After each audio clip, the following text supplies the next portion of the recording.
तो हेलो मेरे यारो, आई एम सुप्रीम किस अमेजिंग एपिसोड में आप सभी लोगों का स्वागत है। तो इस बार जो हमारे न्यू मेंबर है वह है एनीमे एक्स। तो आपका न्यू मेंबर के तौर पे स्वागत है भाई, और साथ ही जितने भाइयों ने रिज्वाइन कर अपने इस चैनल को सपोर्ट दिया है उन सभी का भी वेरी वेरी थैंक्स। तो जैसा कि हम सभी लोगों ने लास्ट एपिसोड में देखा था कि टीचर यांगची जैसे ही थोड़ी सी सांस लेने के लिए अपने फेस को ऊपर की ओर करती है और सांस ले ही रही होती है, उसी टाइम पर लियन अचानक से बेकाबू हो जाता है और उसे पकड़कर किस करना स्टार्ट कर चुका होता है। और ऐसा करते हुए देख वह बहुत ही ज़्यादा हैरान हो चुकी थी। और इस एपिसोड की शुरुआत उसी किसिंग सीन से होती है जहाँ पर हम यांगची को देखते हैं, वह अपनी खुली आंखों के साथ, बड़ी बड़ी आंखों के साथ हैरान होती है कि आखिरकार ये अचानक से शरीर की गर्मी लेने की बजाय क्या करना चालू कर चुका है। और हम तभी देखते हैं फिर वो भी उसका साथ देने लगती है और उसी के साथ घुलने लगती है, मिलने लगती है, उसका सपोर्ट देने लगती है। और यह सब कुछ उसके आंखों में साफ साफ झलक रहा होता है। और जैसे ही लियन को यहाँ पर ग्रीन सिग्नल मिल चुका होता है, वैसे ही लियन उसे पटक कर अपने दोनों हाथों से उसके दोनों हाथों को पकड़कर उसके अंदर अपने रस को और भी घोलने लगता है, अपनी एनर्जी पूरी तरह से उसके अंदर डाल रहा होता है, तो उसकी एनर्जी अपने अंदर ले रहा होता है। और हम देखते हैं इनके इस क्रियाक्रम की वजह से यहाँ पर पूरी तरह से उस पाउंड में वेव्स फैल रही होती है, इनकी फ्लावर लॉक हो चुकी होती है। और यह अब 3 दिनों के लिए यहाँ पर यही काम क्रियाकांड चलने वाला है इन लोगों के बीच, जब तक कि लियन का बॉडी हील नहीं हो जाता है। और इसी दौरान हमें यहाँ डार्क सीन दिखाया जाता है थोड़ा सा कि समय बीत रहा है। और तब तक यहाँ पर बाहर के लोग, ये सभी लोग बेकाबू हो रहे हैं।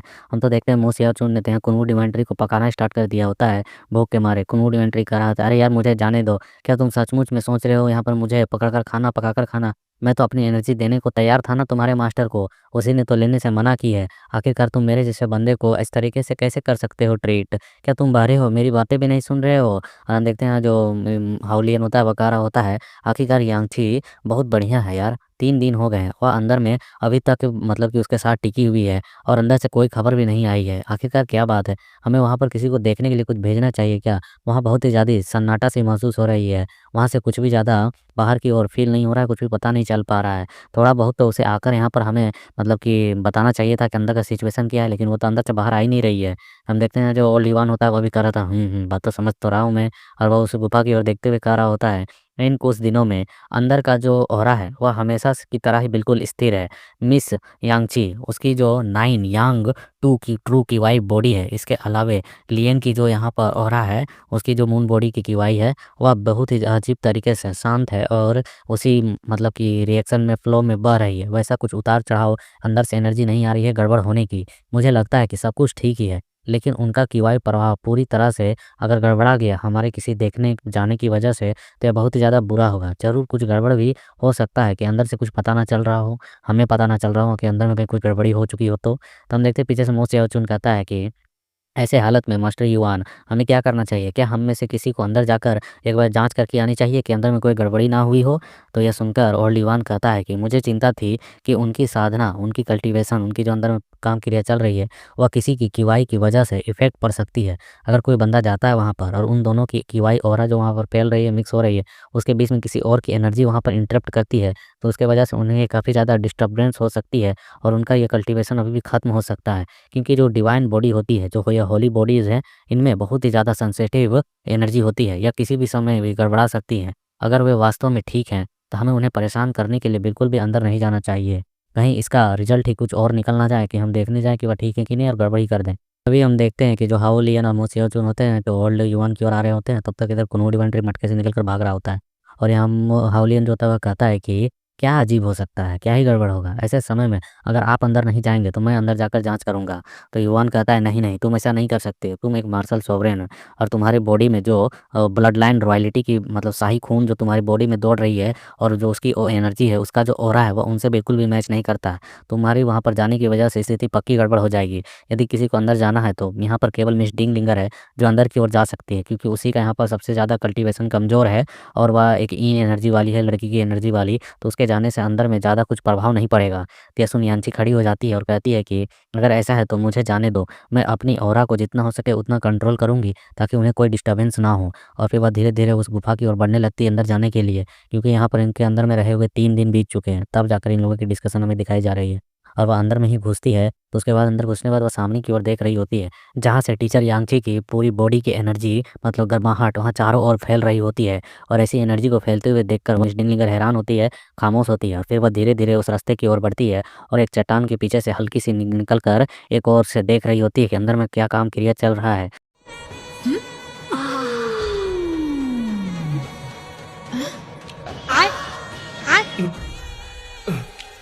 और हम देखते हैं कि वह देख पा रही होती है कि लियन और यांगची दोनों ही एक दूसरे के साथ लिपटे हुए हैं और अपने क्रियाक्रम को लगातार किए जा रहे हैं बिना खुद को रोके हुए, नॉन स्टॉप लगातार लगे हुए हैं एक दूसरे की एनर्जी चूसने में। हम देखते हैं कि यह सब कुछ देखकर ये बाली उमरिया की कन्या कुमारी, जो कि कभी ये सब कुछ देखी नहीं है, ना ही की है, तो ये सारा सीन देखकर अचानक से चौंक जाती है और चिल्ला पड़ती है कि हाय दैया। और हम देखते हैं इस आवाज़ को सुनने के साथ वह दोनों भी पलटकर इसी की ओर देखते हैं और यह मतलब कि जो है टूटी हुई टीनेजर लड़की की दिल यहाँ से दौड़कर इसे जाने के लिए मजबूर करती है और यह दौड़कर वहाँ से जाने लगती है। और जो यांगची होती है वह तुरंत ही लियन को झटका देकर अपने से दूर कर लेती है और वह भी फिर शर्माते हुए वहाँ से दौड़कर भागने लगती है कि आखिरकार ये सब कुछ हो क्या रहा था, बिना होशो आवाज़ में हम क्या करते जा रहे थे। और हम देखते हैं यहाँ पर बहुत तेज़ी के साथ मिस डिंगलिंगर निकलती है, तो वे बंदे कहते हैं वही आखिरकार क्या हुआ? और हाओलियन कहता है कि आखिरकार जो यहाँ पर मिस डिंगलिंगर है उसका चेहरा टमाटर की तरह लाल क्यों हो गया था? उसने आखिरकार ऐसा क्या देख लिया? मो सियाओचुन कह रहा होता है मैं पहले अंदर जाऊँगा, यंग मास्टर लियन की सुरक्षा बहुत ही ज़्यादा इंपॉर्टेंट है, कुछ गड़बड़ नहीं होनी चाहिए। वो अंदर जाता है, उससे पहले हम देखते हैं यहाँ पर यांगची को भी, जो अपने खुले हुए बालों के साथ बहुत ही तेज़ी के साथ दौड़ते हुए वो भी बाहर की ओर ही आ रही होती है। वे लोग उसे भी देखते हैं, कहते हैं क्या हुआ? ये भी आ रही है बाहर की ओर? और वे लोग मतलब कि क्वेश्चन मार्क के साथ ही देखते रह जाते हैं। इतनी ही देर में वह यांगची जो होती है वहाँ से तेज़ी के साथ सुई से निकल चुकी होती है। तो फिर यहाँ पर फिर से हाओलियन कहता है कि आखिरकार टीचर यांगची का भी जो चेहरा है वो भी टमाटर की तरह लाल क्यों है? क्या अंदर में टमाटर की खेती चल रही है? तो इन दोनों तक आवाज़ आती है, बे तुम लोगों ने क्या लगा रखा है टमाटर की खेती? तुम दोनों ने आखिरकार उन दोनों को यहाँ से जाने से रोका क्यों नहीं? मेरी मदद क्यों नहीं की? अब उन्हें समझाना इस स्थिति को बहुत ही ज़्यादा कठिन हो जाएगा। हम देखते हैं उसे देखकर ये लोग कहने लगते हैं, मास्टर लियन क्या आप ठीक है कि आप ठीक हैं?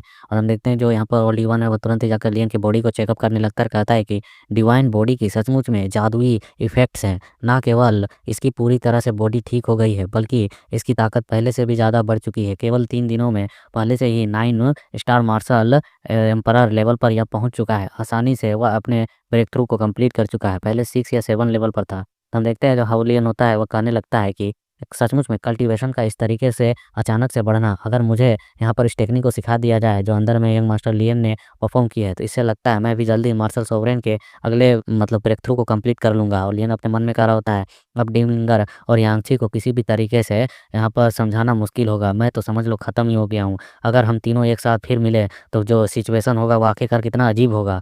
और फिर हम देखते हैं यहाँ से मो सियाओचुन कहता है कि यंग मास्टर लियन वास्तव में क्या हुआ? वे दोनों आखिरकार एक ही दिशा की ओर भागकर क्यों चले गए? तो हम देखते हैं सुनकर लियन अपने माथे पकड़ लेता, कहता है धत तेरी के। खत्म, bye bye, tata, goodbye, गया। वे एक ही दिशा की ओर भाग कर गए हैं। कुछ नहीं, कुछ नहीं, जैसा कि अब होगा वो मंजूर खुदा होगा। और शायद वे लोग यहाँ पर इस मोनूमेंट के अंदर काफ़ी समय से हैं, तो मेरे ख्याल से इसीलिए वे लोग यहाँ से भाग कर गए हैं। समझ रहे हैं ना? काफ़ी देर से फंसे हुए थे, तो इसलिए उस ओर चले गए टहलने के लिए। इन लोगों को उल्टा पट्टी पढ़ा रहा होता है। फिर हम देखते हैं वो वापस पलटकर उसी गुफा की ओर जाने लगता है, कहता है मेरी बॉडी अभी भी पूरी तरह से ठीक नहीं हुई है। मैं कुछ दिन शांत रहूँगा और मुझे कोई परेशान नहीं करेगा। तो इधर से वो कहता है लेकिन यंग मास्टर लियन, तभी हम देखते हैं यहाँ पर चिल्लाकर हाओलियन जो होता है वो कह रहा होता है कि बड़े भाई आप अभी बिल्कुल भी इस स्थिति को समझ नहीं पा रहे हैं, उन पर क्या बीत रही है। और वह अपना एक्सप्लेनेशन देते हुए बता रहा होता है, यंग मास्टर लियन मुझे पता है कि 3 दिन आपके लिए बिल्कुल भी काफ़ी नहीं रहे होंगे। अगर आप अभी भी संतुष्ट नहीं हैं तो बस जाकर अभी खुद को घर के अंदर मतलब इस गुफा के अंदर आराम करने दें और खुद को ठीक करने दें। हम पुरुष हैं, हम एक दूसरे की स्थिति को समझ सकते हैं, इसलिए आपको यहाँ पर शर्माने की ज़रूरत नहीं है। जैसे ही वह लड़कियाँ वापस आएंगी तो मैं उनसे बात कर कर आपके गिफ्ट के तौर पर उन्हें वापस अंदर की ओर भेज दूंगा, ताकि आप मतलब कि फिर से अपनी छुट्टी मना सकें, मनोरंजन कर सकें और आपको एक अच्छा आराम मिल सके। समझ गए ना? तभी हम देखते हैं यहाँ पर जोर से जो मो सियाओचुन होता है वह एक कसकर किक मारते हुए कह रहा होता है बिग ब्रदर फ्लाइंग किक। आखिरकार कमीने तू बक क्या रहा है? और यह मार खाते हुए भी बोल रहा होता है अरे यार मैंने क्या गलत कहा? मैंने जो कहा तो सही तो कहा। आखिरकार हम उनकी मदद नहीं करेंगे तो कौन करेगा? मैंने जो कहा वह गलत नहीं है, उन्हें वह चीज़ चाहिए। और फिर हमारा सीन शिफ्ट हो जाता है और हमें एक सिटी का सीन दिखाया जाता है, जहाँ पर इनका वर्ल्ड गोल्ड मोनूमेंट इसी एरिया के अगल-बगल में गिरा था। और इसके बारे में बताया जाता है कि होली रीजन में यह एक फुफेंग सिटी है। होली रीजन तो बहुत बड़ा रीजन है, तो यहाँ पर टोटल 33 सिटी है, जो यहाँ पर फेमस है और मौजूद है। तो उन 33 सिटियों में से एक यह फुफेंग सिटी है, जहाँ पर अभी खुशी का माहौल है, शादी का माहौल है। और यह जो शादी का माहौल बन रहा है, यह फुफेंग सिटी के 3 महान शक्ति जो यहाँ पर निवास करते हैं मतलब फैमिली क्लैन, उनमें से एक जिया क्लैन है। वह यहाँ पर उसका जो पेट्रियार्च है उसका आज जन्मदिन है और साथ में उसने यहाँ पर एक नई पत्नी को भी अपने लिए चुना है। और यह खुशी का दिन है इन सभी का, इसीलिए यह लोग यहाँ पर इस तरीके से मनोरंजन बना रहे हैं। लेकिन उसी समय यहाँ पर इनके घर के अंदर का एक सीन, इनके क्लैन का एक सुरक्षा वाला एरिया जहाँ पर खजाने गुप्त तरीके से रखे जाते हैं, वहाँ पर हम देखते हैं एक बूढ़े को जो कह रहा होता है कि आखिरकार भरोसा है यहाँ पर कुछ भी गड़बड़ नहीं होगा। और इस बुड्ढे के बारे में बताया जाता है, यही इसका यहाँ इस क्लैन का मतलब इस जिया क्लैन का पेट्रियार्च है। और यह बोल रहा होता है, जब तक हम इस रात को अच्छी तरीके से बिता लेते हैं सब कुछ सुरक्षित रहेगा, बस ये रात सही सलामत बीतनी चाहिए। हम देखते हैं यहाँ पर इस बंदे को, एक बंदे को दिखाया जाता है जो इसी का बेटा है और इसका नाम जिया चेंग है। और हम देखते हैं इसके हाथों में वही वर्ल्ड वन मोन्यूमेंट होता है और वकारा होता है, पिताजी आप बहुत ही ज़्यादा सतर्क रह रहे हैं, यह सिर्फ एक जुआन आर्टिफैक्ट है और इसके लिए यह भी श्योर नहीं है कि यह 9 टियर का है या फिर नहीं है।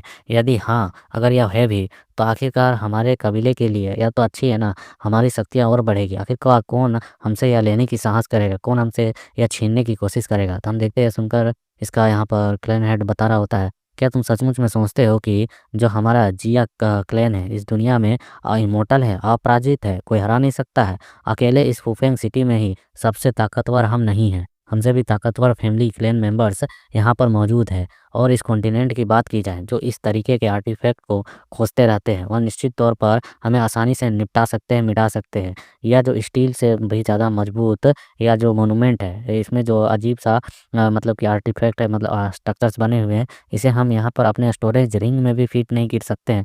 स्टोरेज रिंग में भी यह रखा नहीं रहा है, तुम समझ रहे हो, यह कोई साधारण वस्तु बिल्कुल भी नहीं है। और इस मोनूमेंट के ऊपर तो हम देखते लिखा भी होता है कि रियलम गॉड स्टील। तभी इसके बेटे की आवाज़ आती है, पिताजी मैं आपका मतलब समझ रहा हूँ, लेकिन जो भी सेक्ट है जो हमसे अधिक शक्तिशाली है, उनके पास तो पहले ही ना जुआन लेवल के आर्टिफैक्ट्स हैं। वह इन चीज़ों जैसी चीज़ों पर कोई भी इंटरेस्ट नहीं दिखाएंगे, उनके लिए इतनी कीमती नहीं होगी। और जो इनके लिए कीमती होगी वह हमसे निचले दर्जे के लोग आते हैं, उनकी साहस नहीं है कि वह हमसे या छीनने की कोशिश कर सकें। और वह हम देखते हैं यहाँ पर वह कहने लगता है उससे बातें करते हुए कि पिताजी पहले से ही मार्शल सोवरेन लेवल पर आप हैं और आप पहले से ही कई सारे समय से इस तरह के आर्टिफैक्ट को अपने कंट्रोल में करना चाहते थे, रिफाइन करना चाहते थे। अब जब यह फुफेंग सिटी के नंबर 1 एक्सपर्ट्स के पास वापस आ चुका है, मतलब इस तरीके का अपने बाप को फुला रहा होता है, अब तो काफ़ी ताकतवर है, नंबर 1 एक्सपर्ट है और यह मिल जाएगा आपके साथ, तो आप और भी ज़्यादा ताकतवर हो जाएंगे। यहाँ तक कि इसके साथ आप बाकी के क्लैन मेंबर्स को भी आसानी से निगल सकते हैं, उन्हें ख़त्म कर सकते हैं। तो यह सुनिए बुढ़ा समझदार है, मुंडी हिलाते हुए कहता है कि जीआरएन अपने पिता को समझाओ, आखिरकार यहाँ पर यह जो मामला है कितना ज़्यादा सीरियस है। तो हम देखते हैं इसके पोते को जीआरएन को, जो कहा होता है ठीक है दादाजी मैं बताता हूँ। यह जेड स्टील जो है, यह मोनूमेंट जो है, यह आसमान से गिरकर कब्रिस्तान पर गिरा था, आसमान से आते हुए। तो और यह नियम जो रूल्स हैं उनके अनुसार यह कब्रिस्तान की ज़मीन का हिस्सा ही हुआ, मतलब कि जो कब्रिस्तान है जिसका, यह तो उसी का आर्टिफैक्ट हुआ ना वहाँ आकर गिरा तो। और कब्रिस्तान की भूमि जो है यहाँ पर देवताओं गॉड्स के कब्र का कहा जाता है। जो ब्लड गॉड क्लैन के मौजूद लोग हैं, समय के साथ वह अनगिनत खजाने वहाँ पर पाते गए हैं, खोदते गए, निकालते गए हैं। प्रवेश करने वाले किसी भी व्यक्ति को वहाँ पर ब्लड गॉड के पैलेस में अनुमति लेनी पड़ती है, तब जाकर वहाँ पर कोई एंट्री ले सकता है, तभी वहाँ पर कुछ चीज़ों को खोज भी सकता है।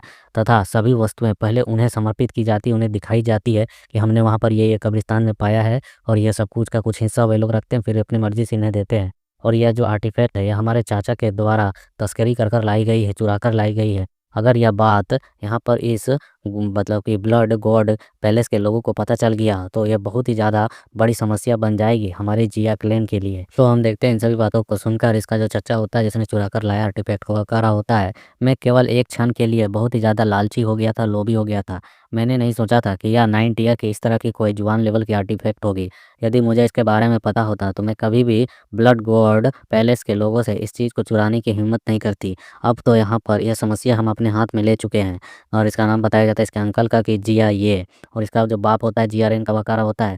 आखिरकार तुम लोग किस आधार पर इन सभी चीज़ों को लेकर इतना डर रहे हो? ब्लड गॉड पैलेस का जो विस्तार है वह केवल इसलिए किया गया है क्योंकि उनके पास वह कब्रिस्तान की भूमि का एकाधिकार है, वही लोग उसका कब्जा कर सकते हैं। नहीं, वह कब्रिस्तान, उसका पूरा संपूर्ण स्थान इस नॉर्थर्न एरिया के लोगों का है। वे किस आधार पर यहाँ पर अपनी मनमर्जी के नियम बना सकते हैं? सच कहूँ तो मैं उनसे बहुत समय से ही तंग आ चुका हूँ, अब उनसे भी निपटना चाहिए। तो हम देखते हैं इसका बुढ़ा जो बाप होता है, मतलब कि जीआरएन का दादाजी, वो कहता है कि ब्लड गॉड पैलेस के पूर्वी जो पहले के वहाँ पर उसके गठबंधन के जो लोग हैं, उनके जो साथी, उनके बारे में तुम्हें मालूम है? उनकी सभा में भी रेड मून सिटी द्वारा जिज्ञासु लोग उनकी रक्षा के लिए नियुक्त किए जाते हैं।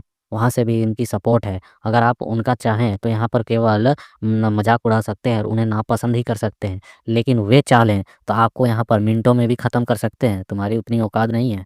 फिर हम देखते हैं इसका चचा कहता है कि भाई अब एकमात्र रास्ता केवल यह है कि गुप्त रूप से इस चीज़ को हमें यहाँ पर बेच देना चाहिए। थाउजेंड ट्रेजर टावर के लॉर्ड सन रेन को हमें उनकी प्रतीक्षा करनी चाहिए, इंतज़ार करना चाहिए जब तक वे नहीं आ जाते हैं। फूफेंग सिटी में किसी अन्य व्यापारी गिल्ड का यहाँ पर इतना ताकत नहीं है कि वे लोग इन चीज़ों को ले सकें, इस हायर टियर के आर्टिफैक्ट को, इस तरह के वेपन को और उसकी सही कीमत दे सकें। जब तक हम इस रात को केवल सही तरीके से बिता लेते हैं, यहाँ कोई गड़बड़ नहीं होने देते हैं और थाउजेंड ट्रेजर टावर का लॉर्ड यहाँ पर आ जाता है, तो उसके बाद हम उनके साथ ये सारी व्यापार आसानी से कर लेंगे और सारी समस्या यहाँ पर ख़त्म हो जाएगी। थाउजेंड ट्रेजर टावर के शक्ति के साथ उनके खिलाफ कोई भी कार्रवाई नहीं कर पाएगा और ना ही हमारे खिलाफ, क्योंकि हमारे पास तो रहेगा ही नहीं आर्टिफैक्ट, तो कोई सबूत ही नहीं, तो कार्रवाई क्या करेगा। और उनके पावर के साथ उन्हें इस तरह के आर्टिफैक्ट को पचाना कोई बड़ी बात नहीं है। तो हम देखते हैं जीआरएन का बाप कहता है कि मैं सचमुच में नहीं समझ पा रहा हूँ कि आप लोग आखिरकार क्या सोच रहे हैं। और वह यहाँ पर चिल्लाते हुए बताते हुए कह रहा होता है कि पापा, आप तो दिन रात यहाँ पर 9 टियर के आर्टिफैक्ट के लिए तरसते रहते थे। अब जब आपको यह मिल रहा है तो आप यहाँ चुपके से इसे फेंक देना चाहते हैं। मुझे लगता है कि पिताजी जल्द ही इसे आप कंट्रोल में कर सकते हैं। आपको तो यहाँ पर कल्टीवेशन करना स्टार्ट करना चाहिए था, इसे रिफाइन करना शुरू कर देना चाहिए था। फुफेंग सिटी में 9 टियर के इस तरीके के आर्टिफैक्ट को रखने के बाद आपके सामने दूसरा कोई एक्सपर्ट बनने की कोशिश नहीं करेगा और जू कबीले के भी आप मुकाबला कर पाएँगे और उनको भी आसानी से ख़त्म कर पाएँगे। तभी हम देखते हैं इसका बाप कहने लगता है कि मतलब यहाँ का जो पेट्रिया जो हुआ कि मैं यहाँ पर 9 टियर के आर्टिफैक्ट को चाहता हूँ, लेकिन अपनी परिवार की किस्मत को दाँव पर लगाकर नहीं। जब हम यह काम को यहाँ पर कर लेंगे और जब पकड़े जाएँगे तो फिर क्या रिज़ल्ट होगा तुम्हें मालूम है? जब हम यह छोटा-सा लेन-देन कर लेते हैं थाउजेंड ट्रेजर टावर के साथ, हम उनके द्वारा जो लाभ प्राप्त करेंगे, वह लाभ हम आसानी से यूज़ कर पाएँगे बिना अपने परिवार को मुसीबत में डाले हुए। लेकिन इस आर्टिफैक्ट का सीधे तौर पर इस्तेमाल करना हमारे परिवार को खतरे में डालने के बराबर है। तुम आज रात यहाँ पर अपने गार्ड्स को बुला लो और यहीं पर निगरानी करोगे। यहाँ पर किसी भी तरीके की कोई समस्या नहीं आनी चाहिए, समझ गए ना? और इसी के साथ अभी मैं इस जगह से जा रहा हूँ, अब इस चीज़ को यहाँ पर ख़त्म करो। तो हम देखते हैं यहाँ पर जीआरएन का बाप वहीं पर खड़ा हो जाता है, कहता है ठीक है। तो फिर यहाँ पर शांति से बस इस रात को बिताने का इंतज़ार करते हैं। पिताजी जब तक मैं जीवित हूँ या यहाँ पर आर्टिफैक्ट सुरक्षित रहेगा, मैं इससे कभी भी मतलब कि यहाँ से गड़बड़ होने नहीं दूँगा, कुछ भी नहीं होने दूँगा इसे। तभी एक बंदे को देखते हैं जो दौड़ते हुए इनकी ओर आ रहा होता है, तो उसे इस तरीके से आते हुए देख और वो चिल्लाते हुए कह रहा था कि पेट्रियास पेट्रियास। तो यह सुन पेट्रियास कहता है कि क्या हुआ, आखिरकार तुम इस तरीके से हड़बड़ा कर क्यों आ रहे हो? मेहमानों के सामने यहाँ पर हमें शर्मिंदा करवाओगे क्या? तो वह बंदा आकर इसके कानों में खुसफुस खुसफुस करते हुए सारी जानकारी देता है और तेजी के साथ वहाँ से निकल जाता है। तभी यहाँ पर जो अंकल ये होते हुए कहते हैं कि आखिरकार क्या मामला है? तो वहाँ पर पेट्रियास बताता है कि थाउजेंड ट्रेजर टावर ने अभी समाचार भेजा है कि वह ट्रेडिंग के लिए यहाँ पर नहीं आ सकते हैं। वह अपने एक ट्रेडिंग अलायंस में जा रहे हैं, अपने एक ब्रांच में। लगता है कि जो लॉर्ड रेन है, उन्हें टेलीपोर्टेशन को भी सक्रिय कर दिया है। उनके वहाँ पर मुख्यालय में, उनके हेडक्वार्टर में कुछ ना कुछ गड़बड़ी हुई है, इसलिए वे अपने वहाँ पर लौट चुके हैं ताकि वहाँ पर अपने ब्रांच पर पहुँच सकें। तो यह सुनकर यहाँ अंकल कह रहे होते हैं, क्या? आखिरकार ये क्या अब बहाना बना रहे हैं वे? पता नहीं आखिरकार वे यहाँ से आखिरकार वापस क्यों लौट गए? उन्हें तो यहाँ पर हमारे साथ इस तरीके के महत्वपूर्ण ट्रांज़ैक्शन को कंप्लीट करना चाहिए था, ऐसी क्या बात हो गई? वे तो यहाँ जानबूझकर कोई बहाना ढूँढ रहे हैं, मुझे ऐसा लगता है। पियर्सन यहाँ पर पेट्रियाच कहता है कि नहीं, जहाँ तक सनरेन की बात है, वह ऐसे व्यक्ति बिल्कुल भी नहीं है जो वह अपनी कही हुई बातों से इस तरीके से पीछे मुकर जाए। इसके अलावा थाउजेंड ट्रेजर टावर की जो शक्ति है, उनके साथ इस तरीके के आर्टिफैक्ट को संभालना कोई बड़ी समस्या नहीं है, इसलिए वह इस डील से बिल्कुल भी नहीं पीछे हटेगा। इसका मतलब है कि वह अपने ब्रांच में जा रहा है तो वहाँ पर ज़रूर ही किसी तरीके की बड़ी मुसीबत हुई होगी, नहीं तो उसके जाने का कोई मतलब नहीं बनता है। यह आर्टिफैक्ट हमें किसी तरीके से दूसरे के हाथ में नहीं लगने देना है जब तक कि वह वापस नहीं आ जाता है। कोई नहीं जानता कि यहाँ पर आखिरकार समस्या क्या है और हम इस आर्टिफैक्ट को कब तक संभाल पाएंगे और इसे रहस्य बनाकर रख पाएंगे। तभी इस तक अचानक आवाज़ आती है कि मिंग, तुम्हें यहाँ पर एक नई बीवी प्राप्त करने के लिए बधाई हो। यहाँ तक कि तुम्हारी जो नई बीवी है वह तो तुम्हारे पोते से भी छोटे उम्र की है यार। और हम देखते हैं 2 बंदों की एंट्री हो चुकी होती है जो इसी सिटी के 2 फैमिली से है, एक जू फैमिली से, एक चांग सूंग फैमिली से है। तो हम देखते हैं यहाँ पर यह तोते जैसा दिख रहा होता है वो बंदा कह रहा होता है कि जिया क्लैन के पेट्रियार्च को बधाई हो, बधाई हो। दूसरा भी कह रहा होता है, हाँ, श्योर, श्योर, तुम्हारा यहाँ पर हम लोग इस चीज़ पर मतलब कि उपहार देते हैं, सम्मान देते हैं कि बढ़िया काम कर रहे हैं सारे बुढ़ापे में। फिर हम देखते हैं यहाँ पर जो पेट्रियार्च होता है वह कहता है कि आखिरकार ब्रदर हान और जू और ब्रदर लीमेंग, आप दोनों यहाँ पर आए हैं, कृपया अंदर आइए, अंदर आइए। तो हम देखते हैं वह कहता है कि भाई मिंग। यहाँ पर मैं ज़्यादा कुछ नहीं बोलूँगा, मैं आपको बस सीधे-सीधे बताना चाहता हूँ कि यहाँ पर आपके इस पार्टी में मैं पीने और खाने के लिए नहीं आया हूँ, केवल यह उद्देश्य लेकर नहीं आया हूँ। तो यासुन पेट्रियाज कहता है, ओह! अगर ऐसा है तो मैं आपके साथ शतरंज खेलना और चाय पीना तो चाहता हूँ, लेकिन बुरी बात यह है कि किस्मत की कि मैं अभी आज बहुत ज़्यादा बिज़ी हूँ, इसलिए मैं आपके साथ अलग से समय तो नहीं दे सकता हूँ। तो वहाँ पर दूसरा जो आया होता है पेट्रियाज, वह कहने लगता है कि अरे यार, दिखावा करना बंद करो। मैं यहाँ पर ईमानदारी से सीधे-सीधे चीज़ों को कहना चाह रहा हूँ, समझ में नहीं आ रहा है?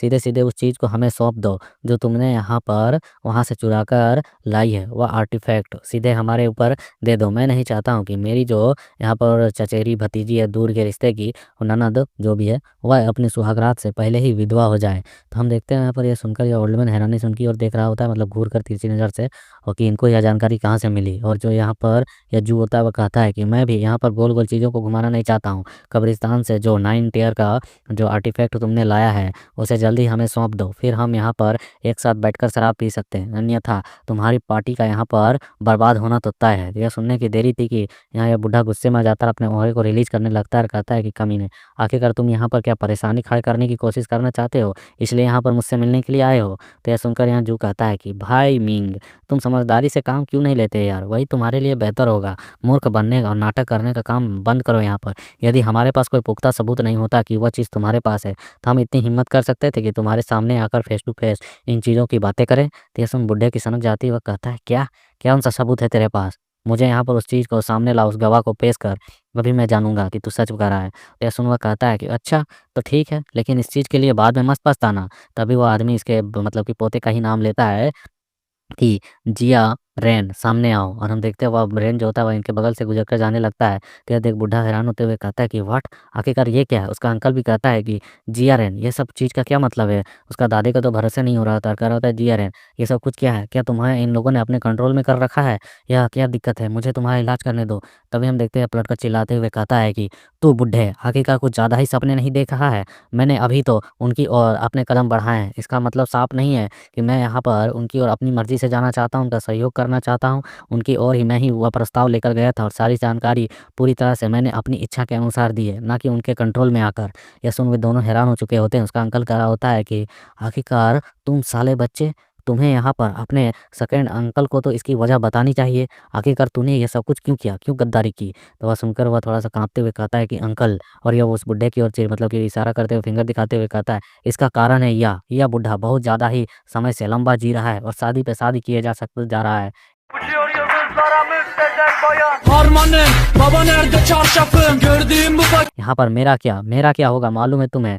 यहाँ पर यह 100 साल से भी अधिक जी चुका है और अभी भी यह यहाँ का पेट्रियार्च बना हुआ है। इसी पद को यहाँ हड़पे रखा हुआ है और एक मार्शल सोवरेन में भी ब्रेक थ्रू कर चुका है। यह अगले 100 वर्ष और भी जीवित रहेगा। तुम्हें मालूम है 100 साल कितना समय होता है? और यहाँ पर यह 100 साल के बाद मारा भी जाता है, तो मेरा क्या? मेरी बारी कब आएगी? मेरा बाप जो कि यहाँ पर मार्शल सुप्रीम के पीक लेवल पर पहुँचा हुआ है, वह जल्द भी मार्शल सोवरेन में ब्रेक थ्रू कर लेगा।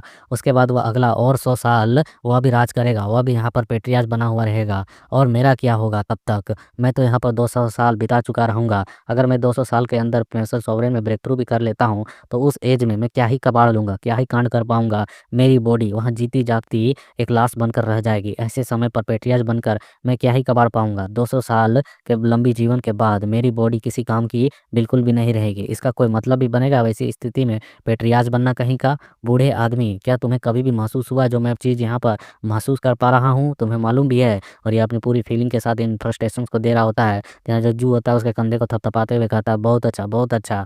मिंग, तुम देख रहे हो इतने शक्तिशाली जूनियर को तुमने अभी तक अपनी कठपुतली बना कर रखी, इसे मतलब कि दबा कर रखा है। आपको बहुत पहले ही इसे पेट्रियार्च का सीट दे देना चाहिए था, अपना सीट छोड़कर। आप यहाँ पर अकेले ही ऐसे हैं, मुखिया हैं, मतलब कि ऐसे हेड हो, पेट्रियार्च हो, जो अपने ही परिवार के लोगों की भावनाओं के बारे में नहीं जानते हो। अंततः यहाँ पर जो रिजल्ट है, इसका स्वाद तुम्हें मिलना ही था। हम देखते हैं सुनिए बुड्ढा अपने मन में कह रहा होता है कि यहाँ पर तुम्हें समझाना होगा गधे, अगर यहाँ पर समस्या और बढ़ती है और ब्लड गॉड पैलेस को इसका बारे में पता चल जाता है, तो पूरा जिया क्लैन ही खत्म कर दिया जाएगा। और वह कहता है उसे कि चाहे मैं मर जाऊँ या फिर जीआरएन, तुम यहाँ पर पेट्रियार्च बनने के लिए मुक्त हो जाओगे मेरे मरने की वजह से। लेकिन क्या तुमको लगता है कि तुमको सचमुच में यहाँ पर पेट्रियार्च का पद मिल पाएगा?